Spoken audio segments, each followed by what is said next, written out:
Hello and welcome back to another tutorial. This tutorial is all about using Django with multiple databases. I do apologize how long it's taken for me to do this. This has been on my to-do list for many months now and I've been asked many times. So this is a simple getting started with Django multiple databases tutorial. So in this example, we're going to be utilizing or building three databases, one for the user authentication and sessions and so on. And then we're going to create two more databases, one for each app that we're going to build. In this tutorial, I will cover configuring multiple databases, so setting up the databases in the settings.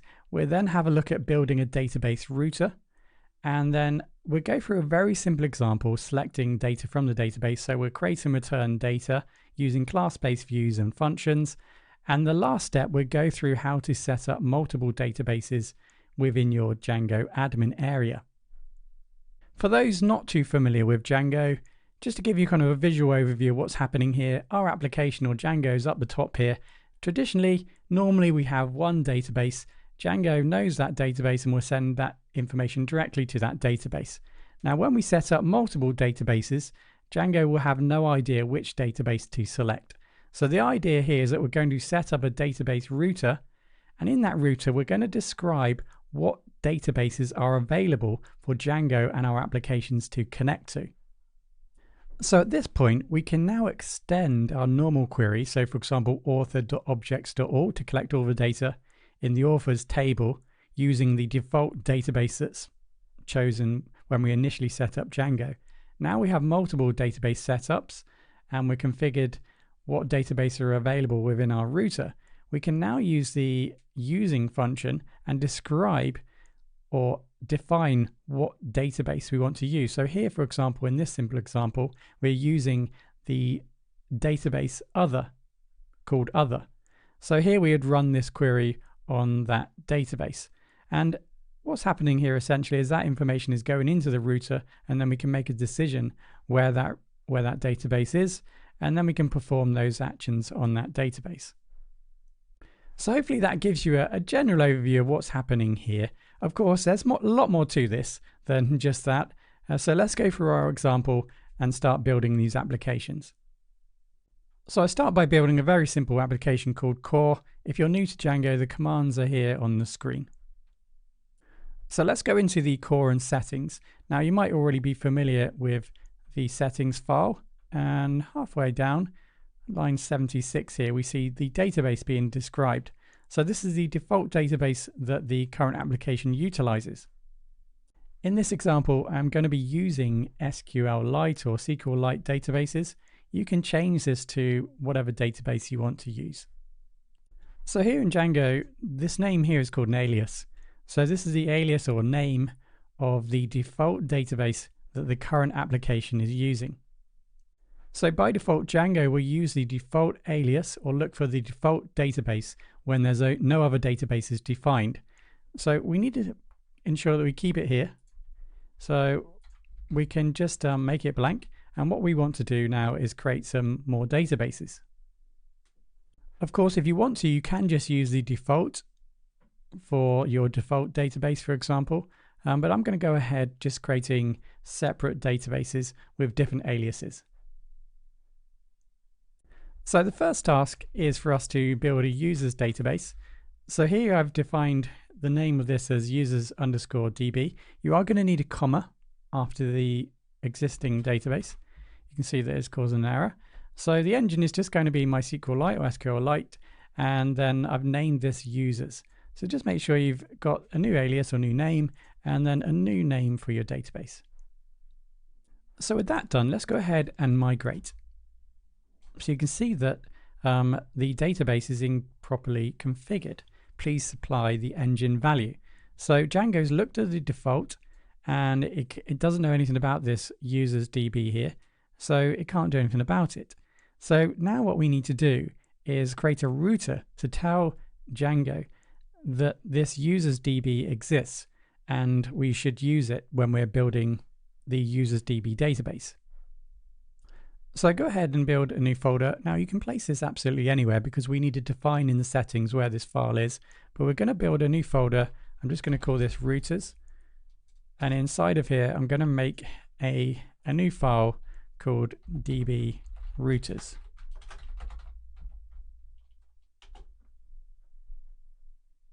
So at this point, you might also be wondering why I'm calling it a router and not a router. That's because I'm British and I call it a router.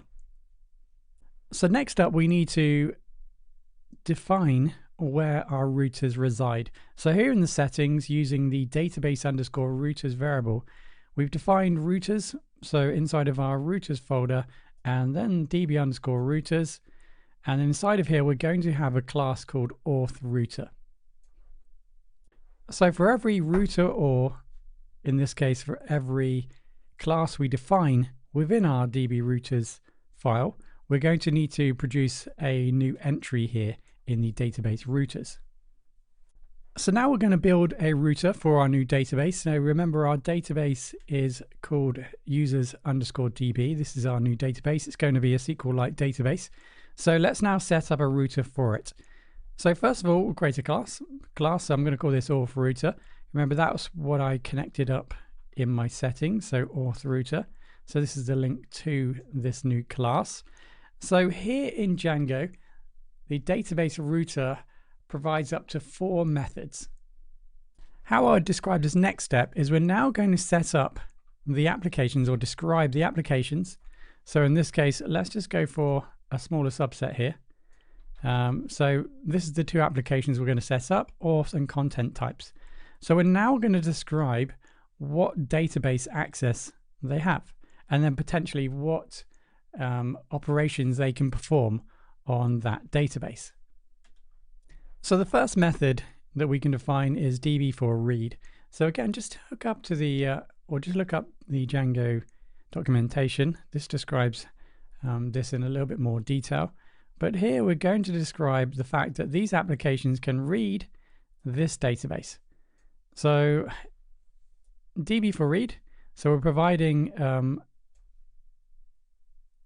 access for these applications to read this database. So here, model.meta app label. So based upon the app label, if the app label is in the root app label, so I guess what's happening here behind the scenes, when, for example, let's say that the auth app tries to read a database, Django will read the app label and then try and determine in the routers here what access that app has to what database. So we use that, so we can match the app label to the app label that we defined here, then it must be agreed that this application can read this database here. So our first method is defining the read access. So secondly then is write. So we can read and write a database. So it's the same thing again. We go ahead and define our app labels. So we've already done up here, which can then read to the users DB database. So the next method here is allow relation. So what we're defining here is the fact that these applications potentially, well, they may have, for example, foreign keys or one-to-one, or for example, many-to-many operations that are needed between these tables. And we're just basically describing whether that is going to be allowed or not. So this is a little bit out of the scope here of going into kind of this detail in this tutorial. But we've got this method here which we can describe relations. So probably a question you'll have later on is relationships between databases. So if we have one table in one database, can we make a foreign key to another database?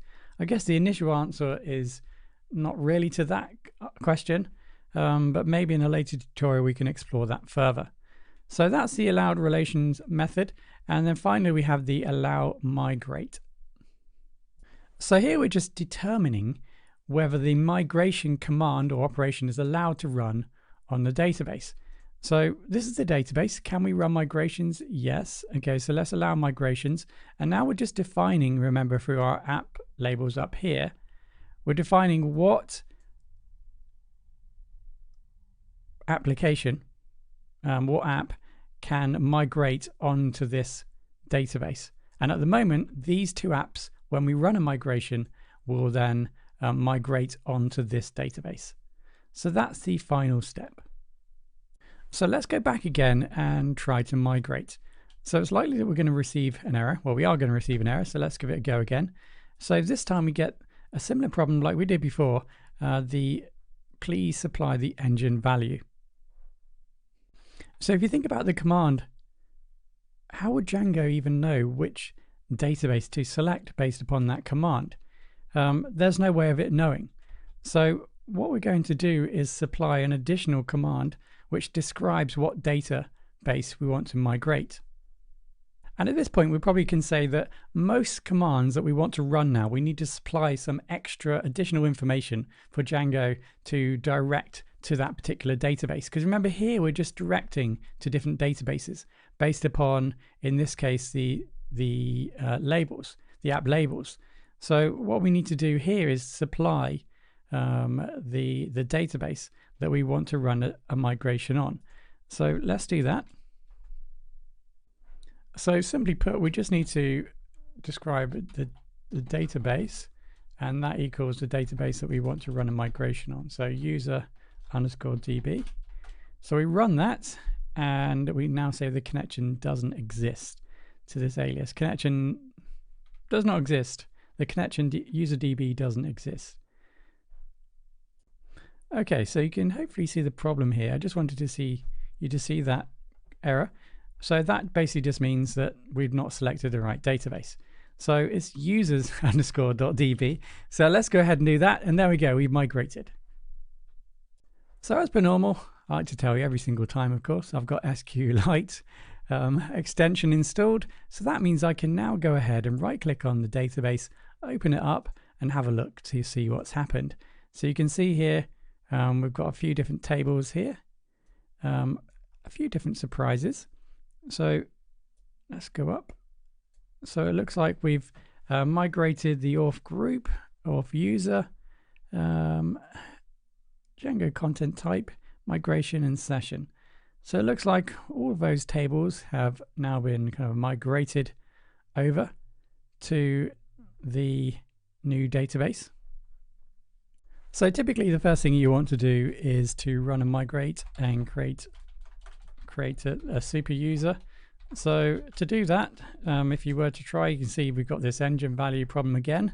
So that's indicating the fact that we're going to need to run our database equals and then define our database that we want to create a new user on. So let's go ahead and do that. And let's just create a new super user. And there we go. So that was successful. So let's go ahead and run the server and work out the next problem. So let's just open up a new window. Let's just navigate to our application. So it's working okay. So can we get into the admin area? So here we have a problem. So we've got that same problem again. Settings databases improperly configured. Please supply the engine value.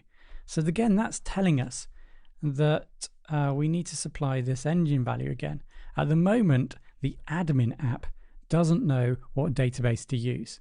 So let's just go back to our code here. Now up here, I purposely removed some of those items here. So these are the apps that have access for read, write, migration, allow relation. So it makes sense now to think about what other apps we're going to need here.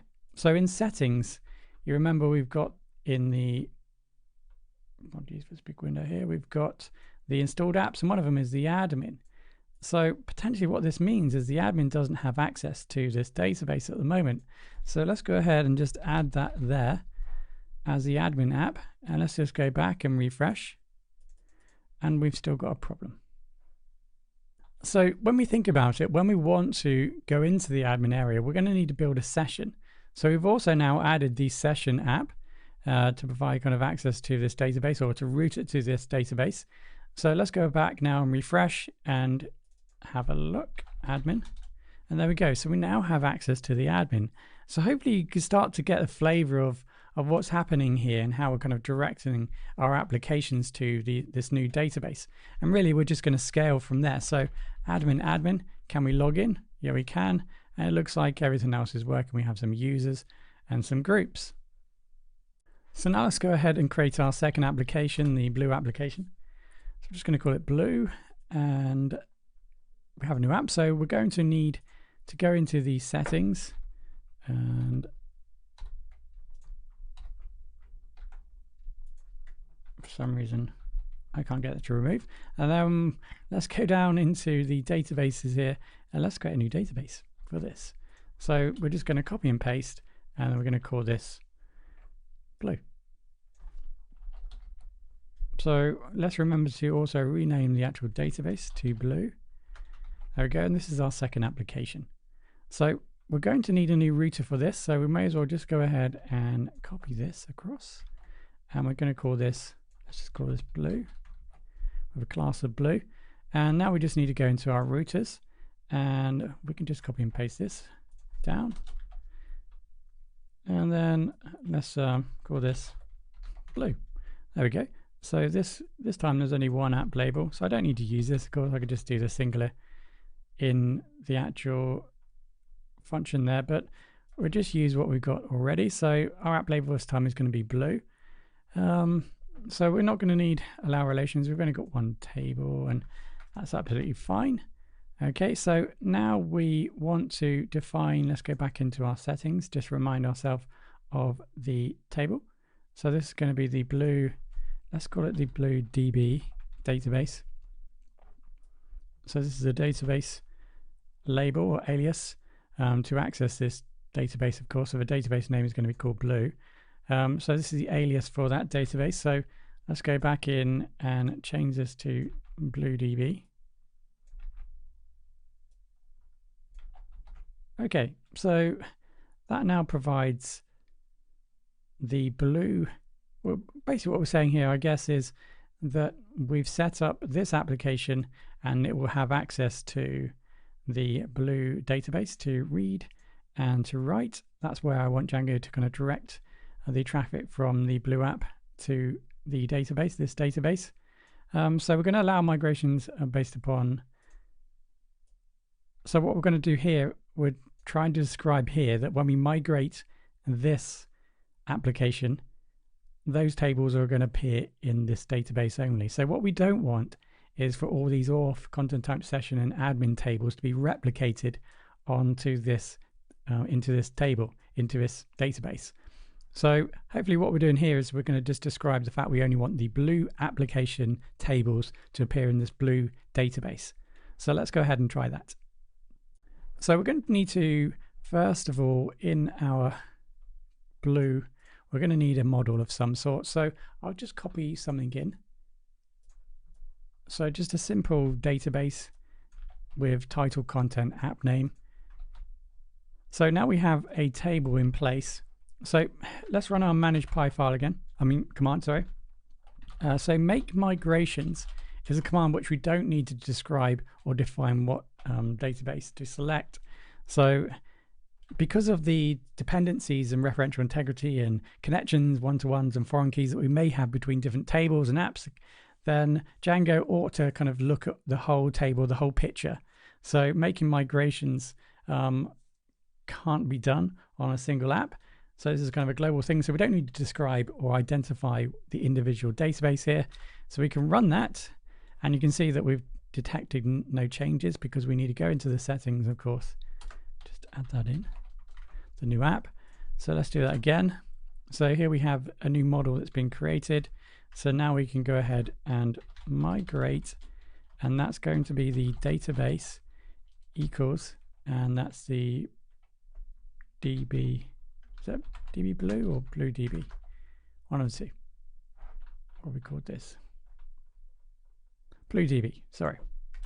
So that's going to be the blue DB. There we go. So I've applied those migrations. Our new database has been created. And let's open up the database, see what's inside. So you can see what we have here is the migrations table and the blue table, which is the 4 fields that we've described, as you might imagine, from the blue table here. Okay, so clearly we've created a separation now between the Django default apps tables and our new application called blue. So as you might imagine, in the admin, let's just go ahead and add this to the admin. Let's see if this runs. I think we need to restart the server.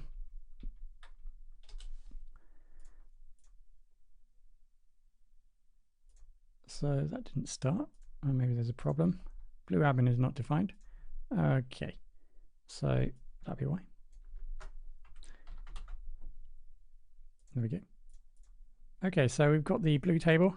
Looks to be okay. So let's see if we can add some data to it. And we can. So we'll probably be able to delete as well. Okay, so there we go. So it's very specific there. The signals are being sent to that blue database in order for us to actually update and add data in comparison to these tables here, which originate from the users DB table. So when we perform actions, those actions will be routed to that table instead. So let's create a third application. So I'm going to build another app, called Aqua. So go ahead and do that. So the same procedure here. I'm going to go into my core settings. First of all, let's just add it to the stored apps.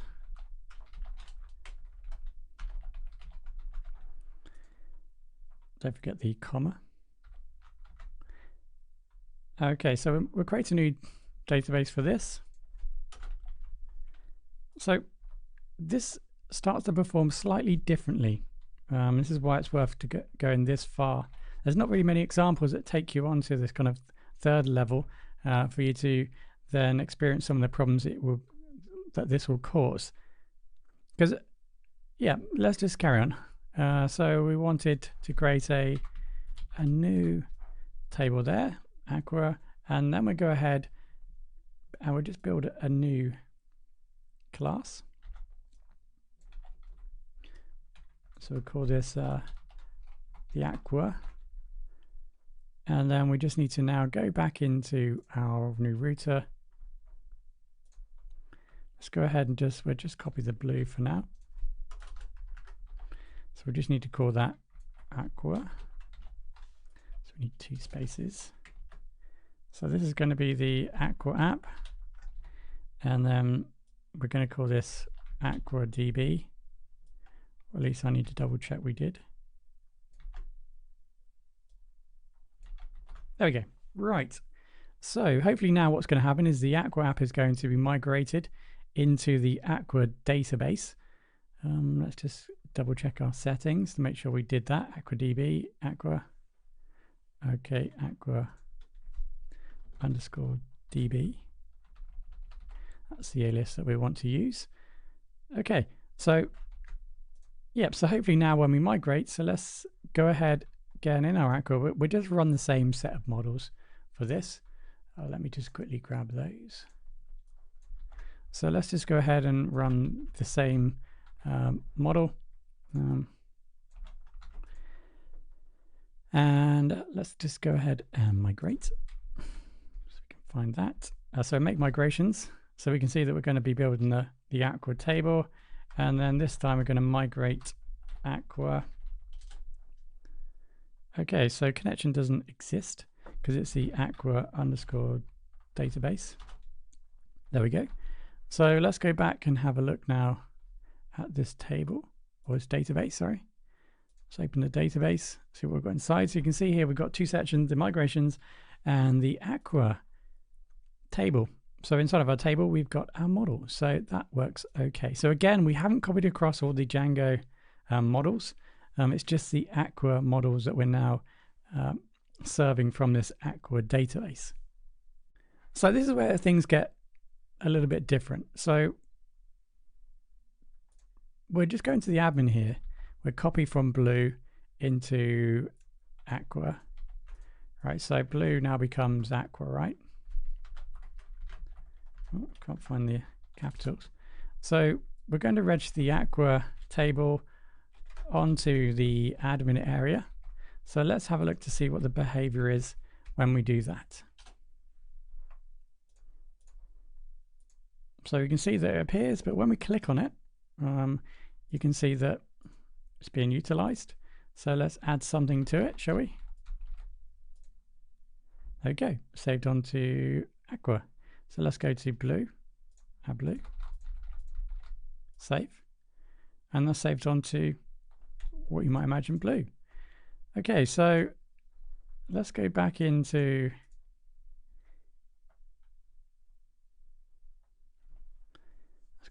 our application here. So let's just double check, see the data, just refresh. So I'm just going to have a look at this table and then show the table to see the data inside. And then the blue one probably is the same. Yep. And there we go. So we now have data going into those individual databases. So let's move across to the Aqua views. Let's just do this first and have a look at the behavior of the views in this kind of environment. So let's go ahead and we'll use the class-based views to begin with to use a create view. So we'll build a simple form.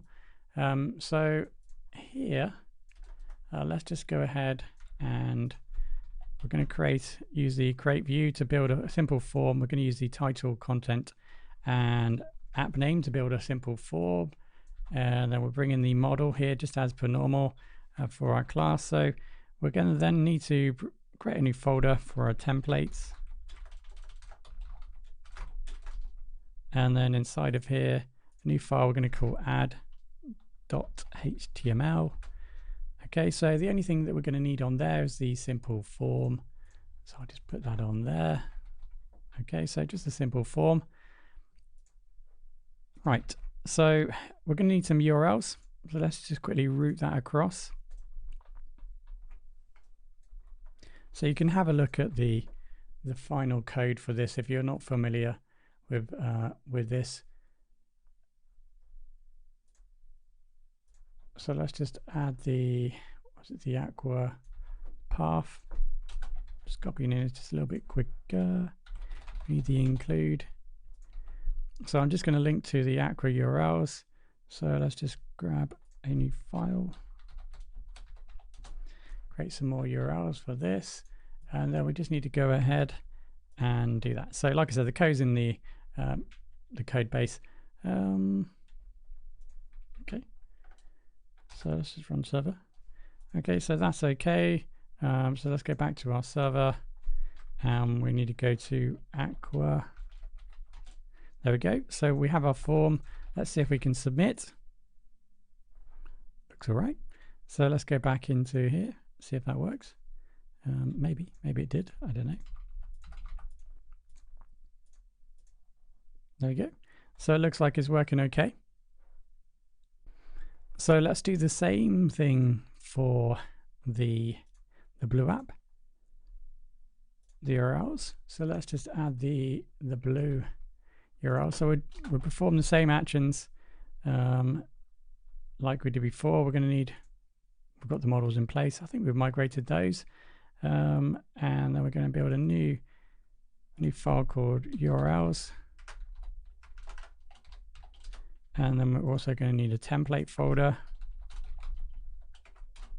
Inside of there, we'll have a new file called add. So let's just quickly add all that in. So this is the blue app. Let's grab that. So this is the blue app URLs, just like that.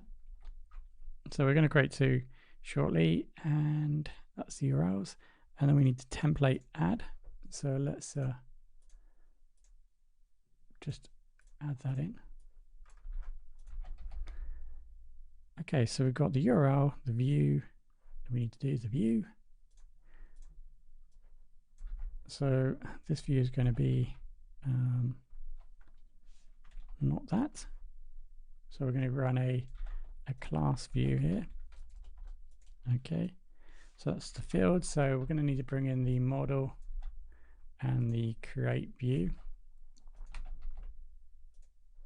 Okay, so let's just run again. Blue views has no attribute view data. That's in the URLs.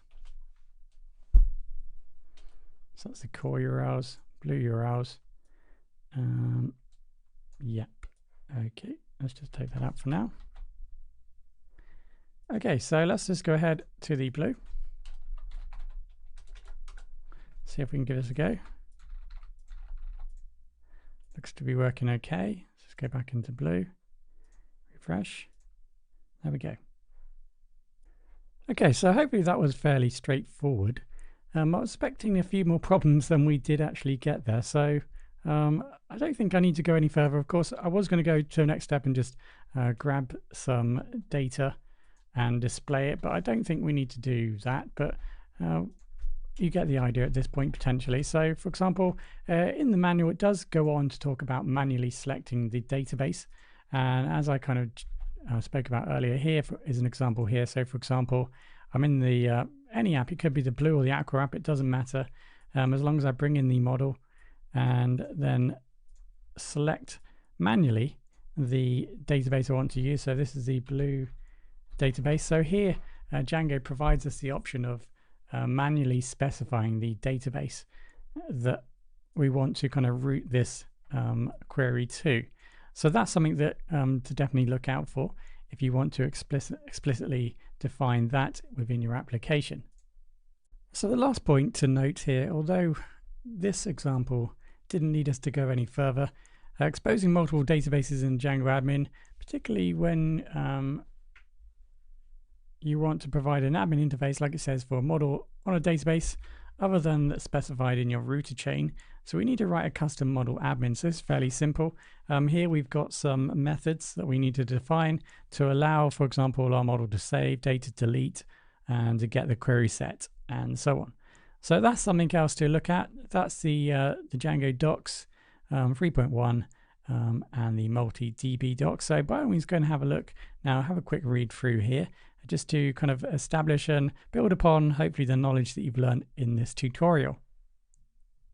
Okay, so sorry if I sound a little bit surprised. I was expecting there to be a few more issues setting this up. I've just quickly created this tutorial for you, expecting that, and have gone and run through okay. So we've configured multiple databases. We've seen that in action using SQL SQLite. We've created a database router to help support the routing of our application to the right database. We've gone through the class-based view. We didn't quite get to the functions. There'll be an example in the code base that you can download. And then you've seen us using multiple databases within Django admin. So again, if your database doesn't work, then head back to that documentation. Just follow that documentation at the end here. And to give you a quick example, this would be a quick example of setting up, for example, the Blue database here. So using Blue, get query set, save model, delete, registering that then on the admin. So to do that, we just need to pass over our model and our new class.